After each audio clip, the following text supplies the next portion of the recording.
Today we are talking about bioavailability. So, basically, what is the bioavailability? The bioavailability is the amount of dose of the drug which is administered.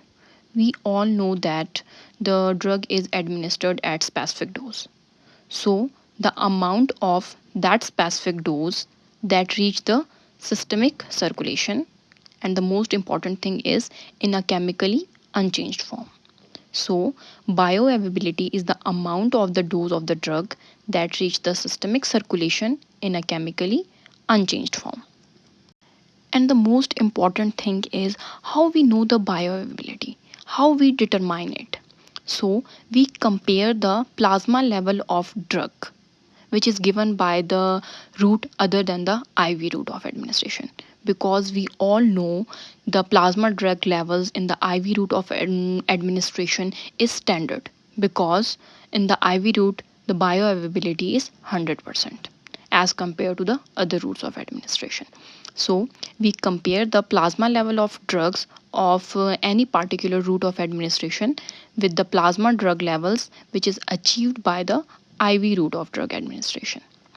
And we all know when the drug is given orally, only a small amount of administered dose appear in the plasma.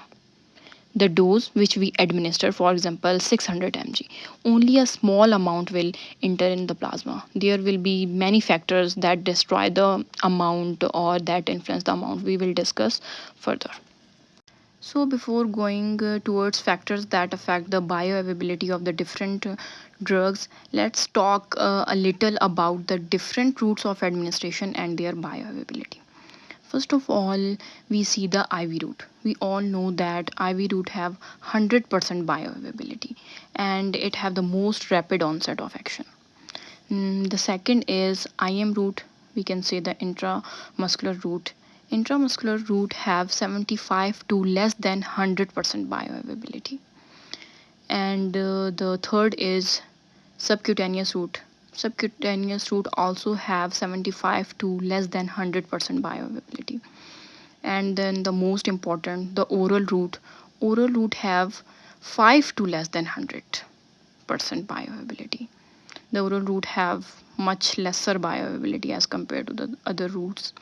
Then we see the rectal route. Rectal route have 30 to less than 100% bioavailability. Then inhalation route. Inhalation route have again same to the oral route, 5% to less than 100% bioavailability. Then we see the transdermal route. Transdermal route have 80% to less than 100% bioavailability. So why there is the range? Because the different drugs have the different percentage of the bioavailability. So let's we talk about the oral route, because the oral route is the most common route. So let's see the some examples of the drugs that have the bioavailability in the oral route. First of all, there is the indomethacin. Indomethacin have approximately 98% bioavailability. It's the much higher. Then we have the omeprazole, which have the 40 to 65% bioavailability. Verapamil have 20 to 35% bioavailability. Ofloxacin have approximately 95% bioavailability. Then we have the ciprofloxacin, which have 60 to 70% bioavailability, which is pretty nice. And then we have the digoxin. Digoxin also have 60 to 75% bioavailability. So the different drugs have the different percentage of the bioavailability, and there is the many factors that affect this percentage. So let's talk about the factors that change the percentage of the bioavailability of the different drugs. Let's see factors affecting bioavailability. First of all is, which is most common in the oral route, first pass hepatic metabolism. After the absorption across the GIT, when we administer the drug orally, for sure it go through the GIT. Then the drug enter the portal circulation before entering the systemic circulation. If it is rapidly metabolized by the liver. In the oral route, there is the first pass effect and the drug is metabolized by the liver. So the amount of the unchanged drug. We all know the drug is changed in the metabolism. So the amount which left unchanged and then enter the systemic circulation. So this will be the bioavailability. So when there is the first pass effect, there is the metabolism. So the amount of the unchanged drug which will enter the systemic circulation will decrease. So the first pass effect will decrease the bioavailability of the drug.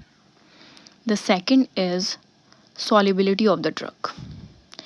We all know that some drugs are hydrophilic and some are hydrophobic. So the strongly hydrophilic drugs are poorly absorbed. Why? Because they cannot cross the lipid cell membrane. And if we see in the same manners drugs that are strongly hydrophobic, then they will be poorly absorbed. Why? The hydrophobic drug can easily cross the lipid cell membrane. But the reason is this: they are completely insoluble in the body fluids. So when they are not soluble, they will not readily absorbed.